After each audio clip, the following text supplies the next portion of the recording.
কথায় বলে মাছে ভাতে বাঙালি, আর পাতে ডাব চিংড়ি, তেলকই, ইলিশ, চিতল মাছের মুইঠা কে না চায়।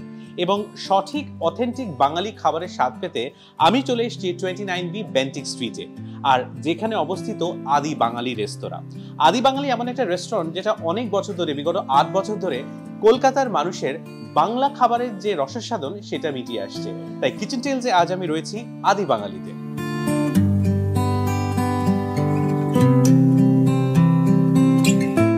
আদি বাঙালিতে এই মুহূর্তে আমি রয়েছি এবং কবজি ডুবিয়ে বাঙালি খাবারের ভুরিভোজ করার আগে আমার সঙ্গে রয়েছেন আদি বাঙালির ওনার যতীন্দ্র সিংজি। যতীন্দ্র সিংজি, ওয়েলকাম। প্রথমেই যেটা বলবো যে আদি বাঙালিতে ঢুকতেই আমার চোখ পড়লো একটা সুন্দর একটা ওয়াল পেন্টিং, যেটা ব্ল্যাক, গ্রে অ্যান্ড হোয়াইটে, যেটা পুরনো কলকাতা আমরা দেখতে পাচ্ছি। To talk about Bentinck street, এই রাস্তাটার একটা বোধহয় একটা খুব হিস্ট্রি আছে, যেটা আপনার কাছ থেকে জানবো।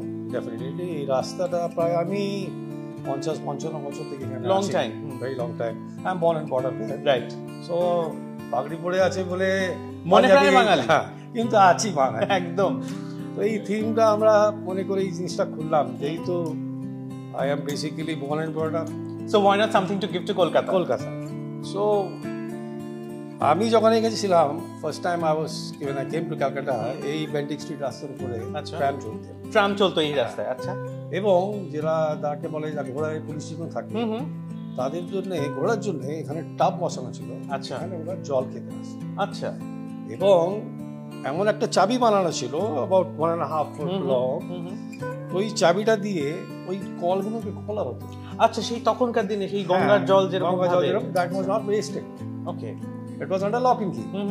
তো সেটা খুলে পাইপ লাগিয়ে পুরো রাস্তা ধোয়া হতো।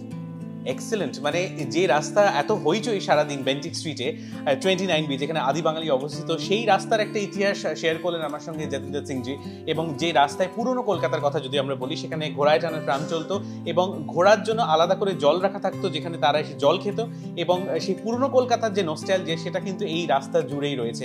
আসলে কলকাতার আনাচে কানাচে না এমন ছোট ছোট ইতিহাস লুকিয়ে থাকে, সেগুলোকে খুঁজে বের করতে হয়। ঠিক যেমন এই মুহূর্তে আমার কাছে যে ব্যাকড্রপটা একদম পুরোটাই ঝকঝকে সাদা কালোর কলকাতা, যেটা এই মুহূর্তে আমার চোখের সামনে রয়েছে, আপনাদের সকলের চোখের সামনে রয়েছে। তো যতীন্দ্র সিংজি আমাকে বলুন যে এই আদি বাঙালিতে তো সারাদিন ধরে প্রচুর মানুষ আসেন খেতে অথেন্টিক বাঙালি খাবার, বিশেষ করে এই এলাকায়, কিন্তু 2-3টে সিগনেচার ডিশের কথা যদি বলি, যেটা বেস্ট সেলার, যেরকম আপনার ধরুন আপাতত তো বলবো কি প্রায় সব কটাই ডিশই ভালো, কোনটা ছেড়ে কোনটা বলবেন?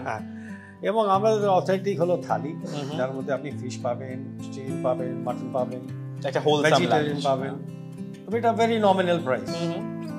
আচ্ছা, তো আমাদের অফিস গোয়ার্স আর the main client is, you have to keep that in mind. আর তাছাড়া সিগনেচার ডিশের কথা আপনার ফিশ ফ্রাই আছে এখানে, যেটা আপনার খুবই প্রিয়। অ্যাবসলিউটলি। এবং ভাতের সঙ্গে মাখানো যদি বলেন, তাহলে কচু পাতা চিংড়ি আছে। Excellent, goes without saying. মানে যতীন্দ্র সিং যেটা বললেন যে দুপুরবেলা এসে একটা বাঙালি থালি এবং তার সঙ্গে বিভিন্ন ধরনের মাছ, ফিশ ফ্রাই এবং কচু বাটা চিংড়ি, আদি বাঙালির স্পেশালিটি। এই মুহূর্তে আর অপেক্ষা করতে পারছি না, বাংলা নতুন বছর শুরু হয়ে গেছে, আর এই সময় বাংলায় ভুরিভোজ করবো না, তাই কখনো হয়। So now it's time to go on to the table. আদি বাঙালির জমজমাট মাটন থালি এই মুহূর্তে টেবিলে রয়েছে। ইনফ্যাক্ট আদি বাঙালির মেনু কার্ডে কোনটা ছেড়ে কোনটা খাবো, সেটা কিন্তু একটা খুব বড় প্রশ্ন। কিন্তু এই মুহূর্তে যে সিগনেচার ডিশ যেটা টেবিলে রয়েছে, সেটা হচ্ছে মাটন থালি। আকর্ষণীয় একটা মাটন থালি, যেখানে ভাত রয়েছে, গন্ধরাজ লেবু লঙ্কা রয়েছে, ঝুরি আলু ভাজা রয়েছে, মুগের ডাল রয়েছে, আলু পোস্ত রয়েছে, এবং অবশ্যই যেটা আমরা রবিবারের মাংসের ঝোল যেটা বলি না, বেশ একটা রগরগে মাটন কারি, যেটা দিয়ে মাটন থালি, এবং শেষ পাতে চাটনি তো অবশ্যই। কবজি ডুবিয়ে খাবার সমস্ত উপকরণই রয়েছে কিন্তু আদি বাঙালিতে। কিন্তু যে রেসিপির কথা বলবো বা যে ডিশটার কথা বলবো, যেটা খুব সিগনেচার একটা ডিশ, সেটা হচ্ছে কচু বাটা চিংড়ি। এই কচু বাটা চিংড়ি নিয়ে আমাদের সকলের রয়েছে একটা নস্টালজি আছে, কারণ এটা এমন একটা ডিশ যেটা আমরা সবাই খুব পছন্দ করি, একদম অন্যরকম খেতে হয়, ওপার বাংলার একটা স্বাদ রয়েছে। কারণ আদি বাঙালিতে যখনই আপনি আসবেন, আপনি দেখবেন যে চিতল মুইঠা থেকে শুরু করে ডাব চিংড়ি সবকিছুই রয়েছে। তো দারুণ কচু বাটা চিংড়িও তারা সার্ভ করে আসছেন, তো সেটা তো অবশ্যই রয়েছে। এবং সব শেষে যেটা বলবো, যে একটা মানে বিকেলে জল খাবার হতে পারে, দুপুরের লাঞ্চ হতে পারে, ডিনার হতে পারে, সেটা হচ্ছে ফিশ ফ্রাই। কলকাতার সঙ্গে ফিশ ফ্রাইয়ের একটা অভিনব সম্পর্ক রয়েছে এবং ফিশ ফ্রাই খেতে সবাই খুব ভালোবাসে। তো আদি বাঙালির যে ফিশ ফ্রাই একদম কাসুন দিয়ে আর পেঁয়াজ দিয়ে সেটা সার্ভ করা হচ্ছে, সেটাও রয়েছে এই মুহূর্তে টেবিলে।